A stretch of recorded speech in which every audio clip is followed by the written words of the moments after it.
Hello and welcome to 360 Sports and Trust TV. I am Emmanuel Fashimi. That was a very good outing for the Queens, that is the Nigerian Women's Football League champion, in their second game against Asaka ladies right there in Cote d'Ivoire, where the CAF Women's Champions League qualification for Wafubi tournament is ongoing.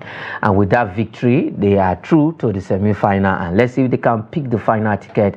One team will actually represent the region at the Women's CAF Champions League. On that note, I welcome you to the program proper 360 Sports and Trust TV. I've got a friend and a brother in the studio to look at the stories we've got for you this morning. Shiando, welcome to 360 Sports and Trust TV.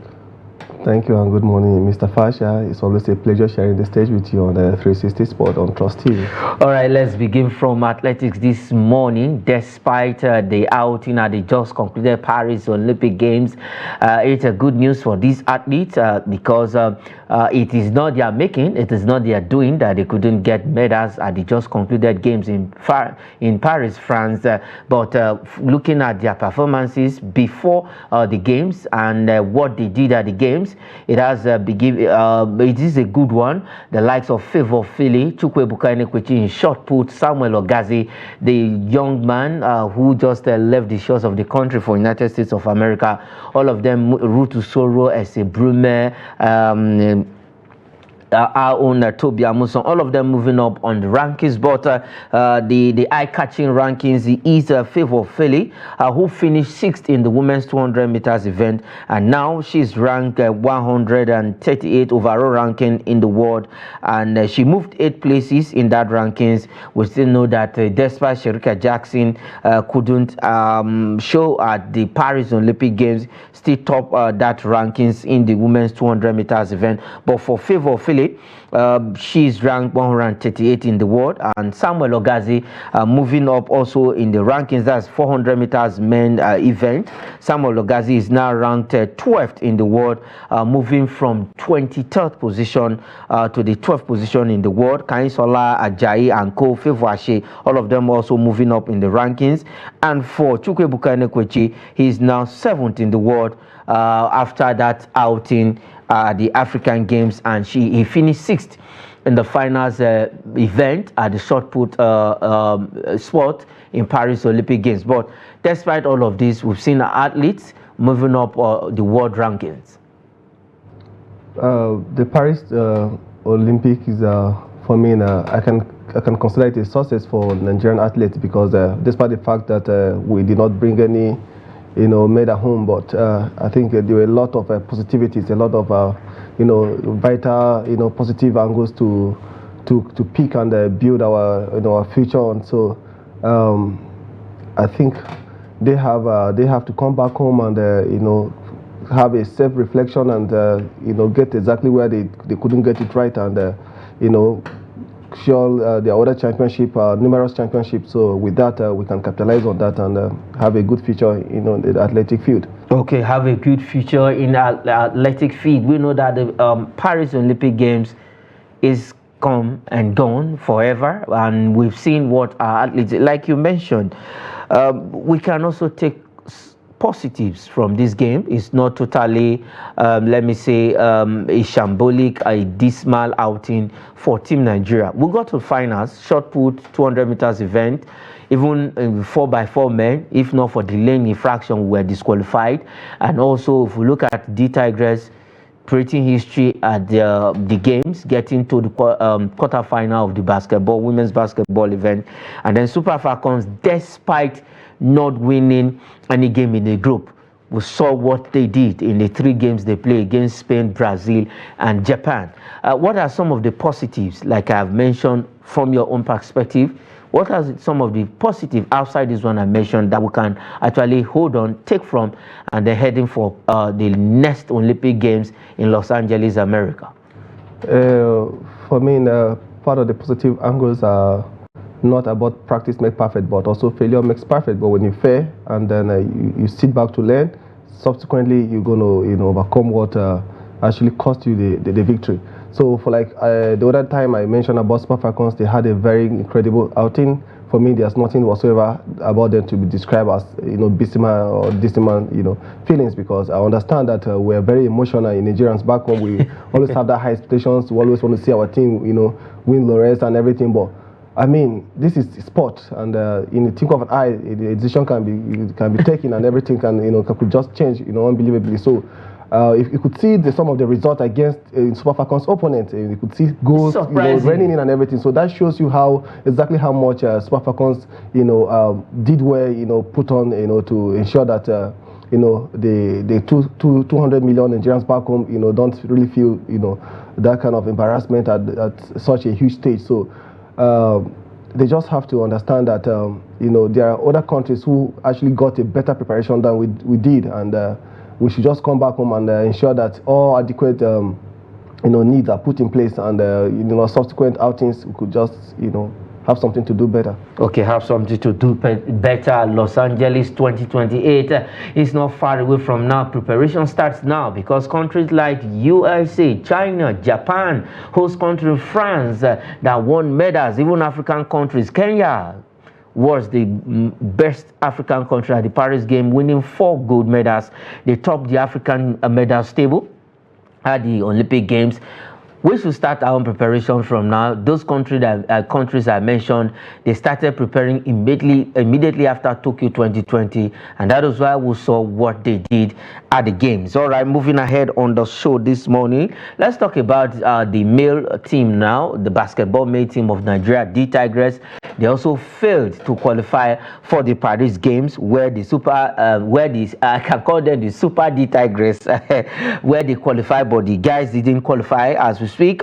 Just the rankings that was released yesterday, Thursday, FIBA rankings. Nigeria D Tigers now drop 4 places in FIBA rankings. They have moved. They still remain 6th on the continent of. They are 7th in Africa. The likes of South Sudan, Cote d'Ivoire, Angola ahead of us. Tunisia 4th, Egypt 5th, Nigeria 6th, Cape Verde 7th, and we have Senegal occupying the 9th position, 8th position, Cameroon 9th, and Guinea 10th. But on the world rankings, they drop 4 places.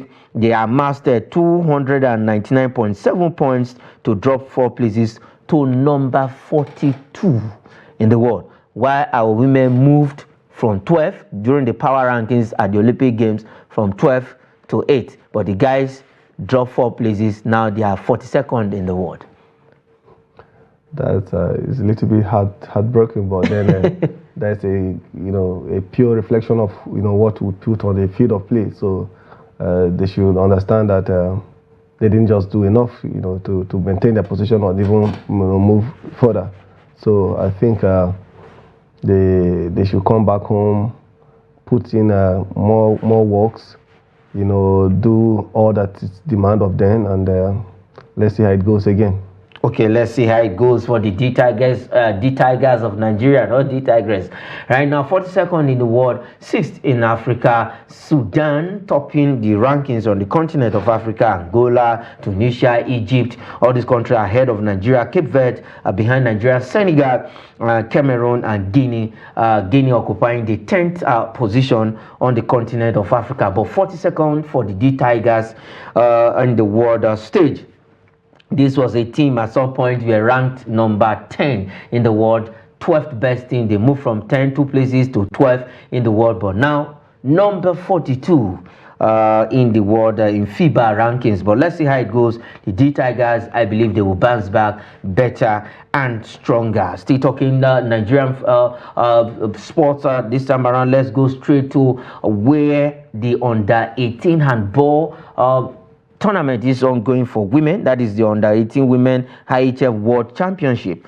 At this championship, Nigeria suffered the second defeat in China. They suffered the first defeat against Croatia, and now their second game they lost 26-9, 26 goals against 9 for Nigeria to Montenegro in Group B of the under 18 women's handball championship in China. It's a little bit disturbing because this is an underage tournament that should be on a day, avenue to prepare, for the senior team. And if we keep getting it wrong at this, on the age, team, on the age tournament, then means the senior team is really in trouble. So the coaches should sit together. Whatever is lacking, they should ensure that they bring it on board. If it's the preparation, if it's the technicality aspect, but they should understand that the age grade, teams, guarantee the success of our, senior teams. So I think the girls, they've played their role. They've done all they could, but it's not enough because everybody, everybody wants to make their country proud. Everybody wants to bring something home. So if we couldn't get it right in China in the ongoing under 18, tournament, it means we have to come back and then put our hands on the drawing board together again and see how we can manage the situation better. Okay, manage the situation better. They will be playing Angola in their third game. Their African neighbors, the African counterpart in their third game, and we hope that game will be coming up also this weekend. We hope they get the maximum win against Angola and see how they can progress. The under-18 women's handball championship, world championship going on in Chuzhou, China. We've lost to Croatia. We've lost to Montenegro. The second game, we lost to Montenegro yesterday afternoon. It was a 26-9 score against us, and according to Coach Shitu Agbola, the girls will definitely improve in their third game, and I believe lessons have been learnt from the two games. We quickly go on break, bring that video where Hasaka's ladies suffered a defeat in the hands of the Queens, who are through to the semi-final of the Wafubi CAF Women Champions League qualification going on in Côte d'Ivoire, Abidjan precisely. Let's enjoy that video and we'll be right back with more stories on the show quickly.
Yes, welcome back from that video. My director is actually smiling to what those girls were doing on the pitch of play, where they were dancing to a particular music. I will not mention that music on the show.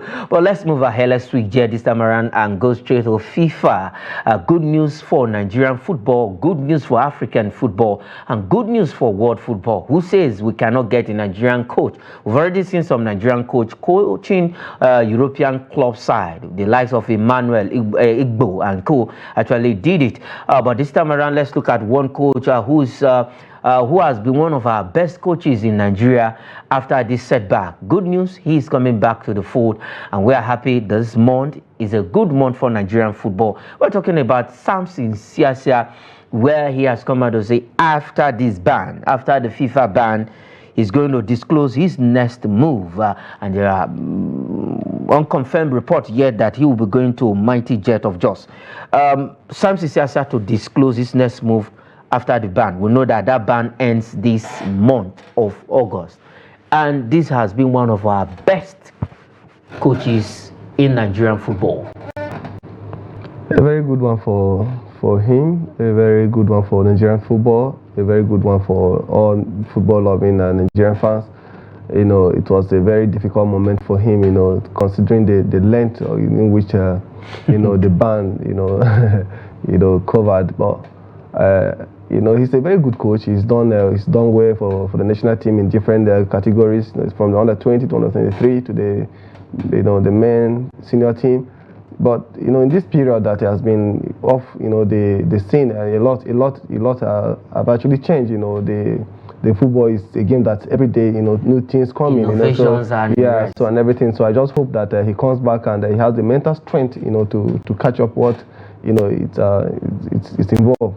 Okay, now looking at Samson Siasia, I saw a report somewhere, not a report though, it's just a debate among myself and some of sports journalists. Some are saying, can we bring Samson Siasia back to the Super Eagles? That is up to the federation to decide, not... But let's leave the federation aside. If from your own point of view, he's done his part. He's contributed in the past, and we've all seen what he's capable of doing. But I mean, in this point in time, I think Super Eagles need something more I don't know, but maybe more serious than you know, just a mere, you know, emotional, you know, suggestion or opinions. Okay, now for Samson Siasia, this ban, he was not directly involved in the whole match fixing issue. That was why he was banned, and he went to Court of Arbitration of Sports. Now this is your feed.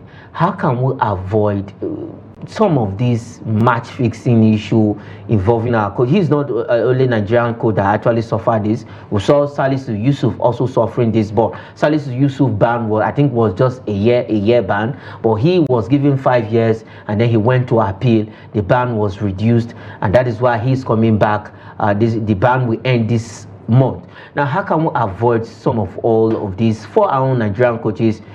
Because our own is our own.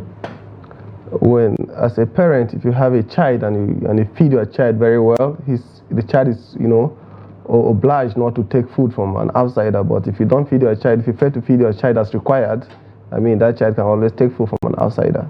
Okay, I think that sums it up all. But for Samson Siasia, like you said, like I said, reports are coming in. He has not confirmed that yet.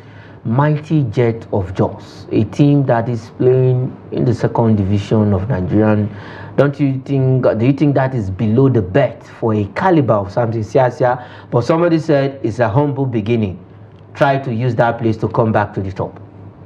In as much as you know, no stage is too small to put your knowledge into practice as far as football is concerned. But also, you remember, we're living in a world where social media, you know, controls almost half, you know, part of our lives, and it's about someone's, you know, thought manifesting through a keyboard, and then everything goes viral. So I don't know how reliable, how authentic the rumor is. But then Mighty Jet is also, remember, it's also a very big team, a very historic team in Nigerian football. So if that is the situation, let's see how. I mean, it's about picking up your pieces and then building back yourself up again. Okay, bringing back yourself again. That is it for Samson Siasia. Let's see. It's a good news, like I said, for Nigerian football, for African football, and for the world football, because Samson Siasia, that ban will expire, will lapse this month, and we're happy that he is coming back to the fold. All right, let's move away from Nigeria and switch here to Europe quickly. Let's look at this good one. La Liga season started yesterday,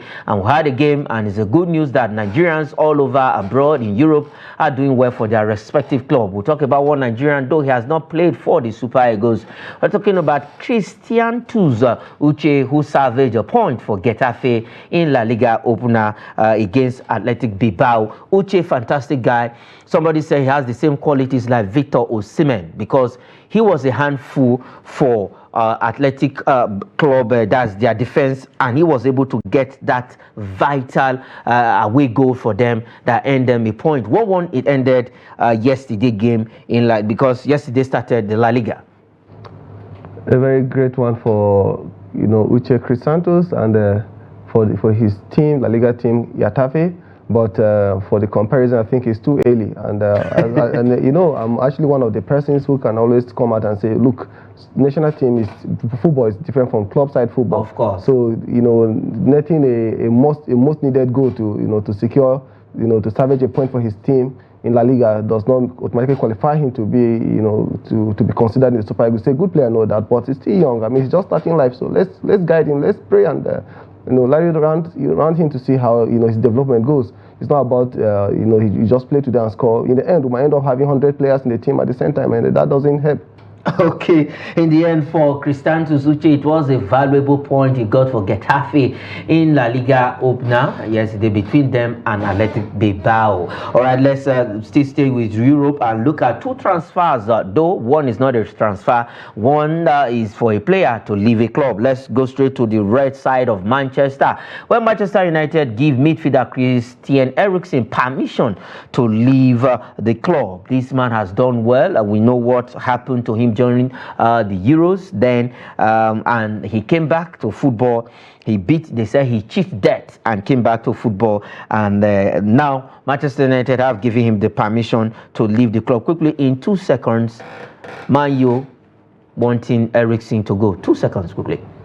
Man U, they are still under a rebuilding process. Eriksen is a big player. He's contributed, in Tottenham, in his national team, everywhere he goes. He's also done his quarter, to the United side. So giving him permission to leave, I think, is a very good one. So they could create a room for fresher legs. Okay, create room for the younger ones and fresher legs that have been injected, and some are still coming to the team. The last one on the show, Chelsea set 60 million price tag on Noni Madueke. All right, that is where we'll be leaving it. It does Noni Madueke worth 60 million pounds, yes or no?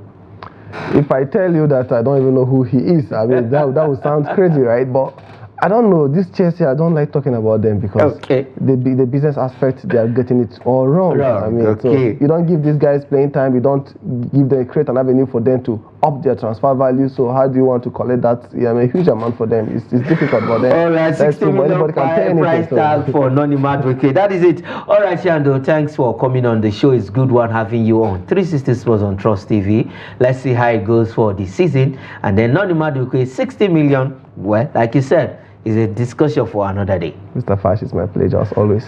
All right, that is it on the program. I am Emmanuel Fashemi. Say thanks for watching.